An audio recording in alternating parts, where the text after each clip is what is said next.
All aboard, it's Jang here with the Playmobil Lion Knight's Treasure Transport. It comes with 2 people, 2 horses, and 2 things for the horses to pull. The treasure transport itself is this main carriage setup over here.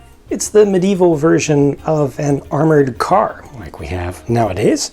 This is supposed to be an all metal, probably iron back then, enclosure with a lock on the back, and you can open that up to get inside. By default, there's nothing in there, and it has just a wooden base to it. They've used this kind of trailer carriage back here for some other things, but that is large enough to fit this treasure chest in there. And the treasure chest is pretty nice with the white and the gold, nice detailing on it, and it also has a lock mechanism in it. So this is not going to be opening up and spilling out its contents unless you move this to the side and unlock it. Inside of there does come with all this stuff, so a pair of ingots that are kind of connected together and a lot of coins. I could have actually used more coins and more treasure in here for this set. Personally, some of the sets that come with treasure and stuff like this will have more, but this had just one single bag of the coins, so it's not completely stuffed full. And get that locked, and you see it just fits in there like so. Close this up. It seems actually pretty secure with the chest inside being locked up and then this outer carriage being locked up as well. Oops, what happened to the horse here? Got a little excited there. Started doing a wheelie, rear it up. This is a separate flag that can be just carried as a banner by one of your knights if you want to, or you can just clip it onto the side.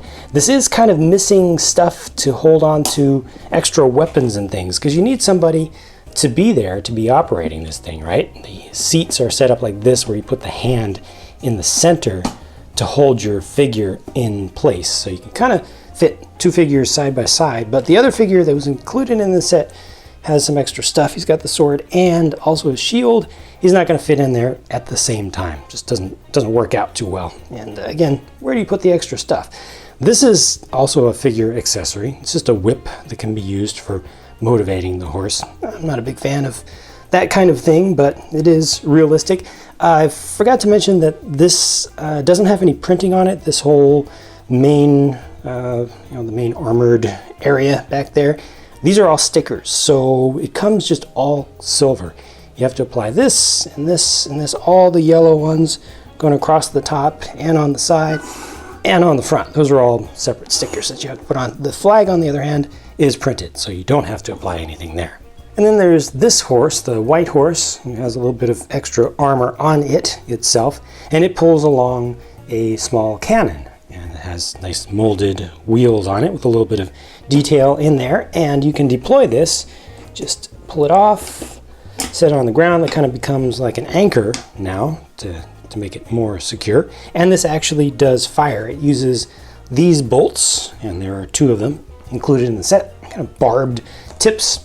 It's not spring-loaded or anything, but it does have a nice action to it, where you just put your fingers down here. It has these nice, almost hidden little spots where you can put 2 fingers on either side. It works really well. Then you just push the button from the back, and that shoots off really nicely. Like I said, it comes with 2 of these, and they just work well. You can also take all this off if you want to. Just leave it like that and see it as being just more of a small, figure transportable cannon setup, so a figure can just grab onto the back of this. But it gives you some different options, and the idea here is that you have 1 additional figure in the set who would be riding this horse. So I can put this guy on there. Here's a closer look at the 2 people included. Notice that the guy on the right gets a little bit extra printing with the lion emblem coming down below the torso piece. It's actually a second part that's molded onto the leg piece that he has there. Nice print on the shield as well. And obviously he's more armored than the other guy.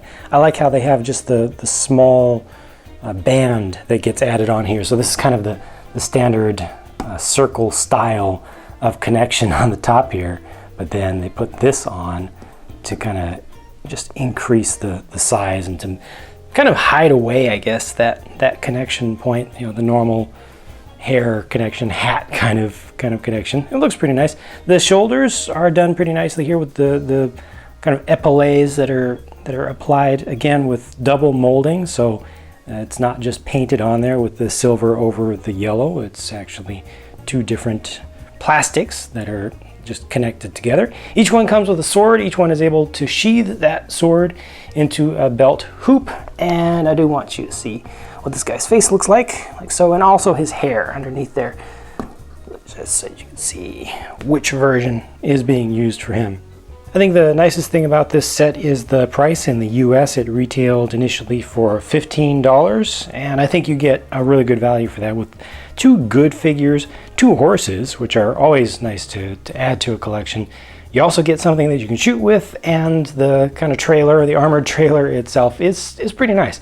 I do wish that it had at least the sides printed on rather than requiring all stickers to be added, but it's not that bad. Anyway, that's my look at this set, and if you have any thoughts that you would like to share about it, please do feel free to leave a comment down below. Thanks for watching, and I'll talk to you again soon.